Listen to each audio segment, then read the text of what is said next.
Hello, welcome back to yet another video of Sri's Knowledge Galaxy. നിങ്ങൾക്ക് എല്ലാവർക്കും സ്വാഗതം. ഇന്ന് നമ്മൾ സംസാരിക്കാൻ പോകുന്നത് നമ്മൾ ചിലരെങ്കിലും ഒരുപാടധികം ഡീൽ ചെയ്യേണ്ടി വരുന്ന ഒരു പ്രശ്നത്തെ പറ്റിയാണ്. And that is inconsistency. നമ്മുടെ ഗോൾസിനെയും നമ്മുടെ ആംബിഷൻസിനെയൊക്കെ ഒരുപാട് ഹിൻഡർ ചെയ്യുന്ന വളരെ ഫ്രസ്ട്രേറ്റിംഗ് ആയ നമ്മൾക്ക് മാറ്റാൻ പറ്റുന്നില്ല എന്ന് നമുക്ക് ഒരുപാട് നമ്മളെ ഇറിറ്റേറ്റ് ചെയ്യുന്ന ഒരു ക്യാരക്ടറിസ്റ്റിക്സ് ആയിട്ട് നമ്മളുടെ ക്യാരക്ടറിൽ വരുന്ന ഒരു സംഭവമാണ് ഇൻകൺസിസ്റ്റൻസി. ഇൻകൺസിസ്റ്റൻസി എന്ന് വെച്ചാൽ എന്താണ് ശരിക്കും പറഞ്ഞാൽ, നമ്മളൊരു കാര്യത്തിലേക്ക് കയറി പുറപ്പെടുകയും അതിനുശേഷം ആ ഒരു ഡെയിലി റൊട്ടീനിലേക്ക് അല്ലെങ്കിൽ നമ്മുടെ ഒരു പ്രാക്ടീസ് ആയിട്ട് അതിനെ മാറ്റാൻ പറ്റാതിരിക്കുകയും അതിനാൽ നമ്മൾ ആ സംഭവം ചെയ്യാതിരിക്കാൻ വേണ്ടിയിട്ട് എക്സ്ക്യൂസസ് കണ്ടുപിടിക്കുകയും ഒക്കെ ചെയ്യുമ്പോൾ അതിനെ ഇൻകൺസിസ്റ്റൻസി എന്ന് പറയും. നമുക്ക് ചെയ്യണമെന്ന് ആഗ്രഹമുണ്ടെങ്കിൽ പോലും നമ്മളുടെ ക്യാരക്ടറിൽ ഉണ്ടാവാറുള്ള ചില വീക്കായിട്ടുള്ള ലൂപ്പ് ഹോൾസ് മൂലം നമുക്കത് ചെയ്യാൻ പറ്റാതാവുക എന്നുള്ളതാണ് അതിൻ്റെ ബേസിക് ആയിട്ടുള്ള ഒരു തിയറി.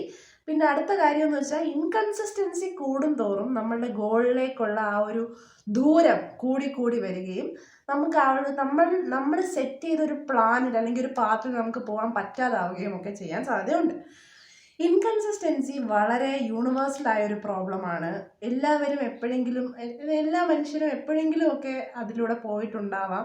നമ്മളുടെ അപ്ബ്രിങ്ങിങ്ങിനെ, അതുപോലെ നമ്മളുടെ കംഫർട്ട് സോണിൽ എത്രത്തോളം നമ്മൾ ഉണ്ട്, അതേപോലെ നമ്മൾ എത്രത്തോളം നമ്മുടെ കംഫർട്ട് സോണിനെ ഡിപ്പെൻഡ് ചെയ്താണ് ഇരിക്കുന്നത് എന്നൊക്കെ ഉള്ളതിനെ ആസ്പദമാക്കി ഇരിക്കുന്ന ഒരു പോയിന്റാണ് ഇൻകൺസിസ്റ്റൻസി നമുക്ക് ഉണ്ടെന്നുണ്ടെങ്കിൽ നമുക്ക് മനസ്സിലാക്കാം, നമ്മൾ എന്തൊരു പുതിയ സംഭവം സ്റ്റാർട്ട് ചെയ്താലും ഒരു സമയം വരെയുള്ള ഒരു ഫയർ മാത്രമേ അതിന് കാണുള്ളൂ.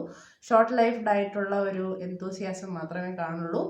ഒരു കാരണവശാലും അത് കൊണ്ടുപോയി നമ്മൾ കംപ്ലീറ്റ് സക്സസ് അല്ലെങ്കിൽ the utmost success from that point എന്നുള്ള ഒരു ലെവലിലേക്ക് നമ്മൾ ഉയരാൻ ചാൻസ് വളരെ കുറവാണ്. ഇങ്ങനെ ഇൻകൺസിസ്റ്റൻസി നമ്മുടെ ന്യൂ ഇയറുമായിട്ട് ഒരുപാട് ചേർന്ന് നിൽക്കുന്ന ഒരു സംഭവമാണ്. പലരും റെസൊല്യൂഷൻസ് എടുക്കാറുണ്ട്. ഞാനും റെസൊല്യൂഷൻസ് എടുക്കാറുണ്ടായിരുന്നു.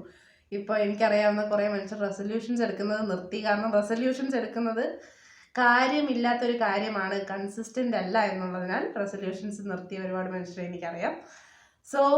ന്യൂ ഇയർ റെസൊല്യൂഷൻസ് എടുത്തിട്ട് നിങ്ങൾ കൺസിസ്റ്റൻ്റ് അല്ല എന്നുണ്ടെങ്കിൽ ഈ വീഡിയോ ഫുള്ളായിട്ട് കാണുക.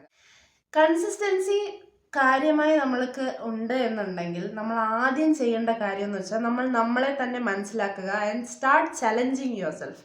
Inconsistency is your enemy, your comfort zone is your enemy. നിങ്ങൾ എന്ത് കംഫർട്ട് സോണിലാണ് ഇരിക്കുന്നത്, എന്ത് ഡിസ്ട്രാക്ഷനിലേക്കാണ് നിങ്ങളുടെ കാര്യം ചെയ്യാതെ, നിങ്ങളുടെ കർമ്മം ചെയ്യാതെ പോകുന്നത്, അത് നിങ്ങളുടെ എനിമിയാണ് എന്ന് മനസ്സിലാക്കാനുള്ള ഒരു വിവേകം ആദ്യം നമ്മൾ ഉണ്ടാക്കിയെടുക്കേണ്ടതാണ്. അങ്ങനെ ഒരു ആദ്യം വിവേകം മാത്രം പോരാ, പിന്നെ നമ്മളിത് അക്സെപ്റ്റ് ചെയ്യാനും കൂടെ പഠിക്കണം. പല മനുഷ്യർക്കും ഇത് അക്സെപ്റ്റ് ചെയ്യാൻ വളരെ പാടായിരിക്കും. കാരണം നമ്മൾ വിചാരിച്ചത് നമ്മൾ ചെയ്യും എന്നുള്ള ആ ഒരു ഓവർ കോൺഫിഡൻസിൽ തന്നെ നമ്മൾ നിൽക്കാൻ ചാൻസ് ഉണ്ട്. അങ്ങനെ വരാൻ പാടില്ല. എഴുതി വെക്കുക. റിസൾട്ട് ഓറിയൻറ്റഡ് ആയിട്ട് തന്നെ ഇൻകൺസിസ്റ്റൻസിയെ ഫൈറ്റ് ചെയ്യാൻ ശ്രമിക്കുക. സിഗ്നിഫിക്കൻ്റ് ആയിട്ടുള്ള ചില methods to reduce your inconsistency tendencies are, നമ്മളെ തന്നെ റിവാർഡ് ചെയ്യുക, ഓരോരോ ചെക്ക് പോയിന്റ്സ് വെച്ച് പോവുക. നമ്മളുടെ ആ പ്ലാനിൽ ഓരോരോ ചെക്ക് പോയിന്റ്സ് ഉണ്ടാക്കുക. ചെക്ക് പോയിന്റ്സിൽ ഓരോന്നിലും നമ്മളെ റിവാർഡ് ചെയ്യുക. അങ്ങനെ റിവാർഡ് സിസ്റ്റം വഴി നമ്മുടെ ഡോപ്പമിനെ നമുക്ക് ഹാക്ക് ചെയ്യാൻ കഴിയും. ആ ഒരു ഹാപ്പിനെസ് നമുക്ക് കിട്ടുമ്പോൾ അത് നമ്മളെ ഫ്യൂവൽ ചെയ്തുകൊണ്ടിരിക്കും. അതാണ് ഒരു മേജർ വേ.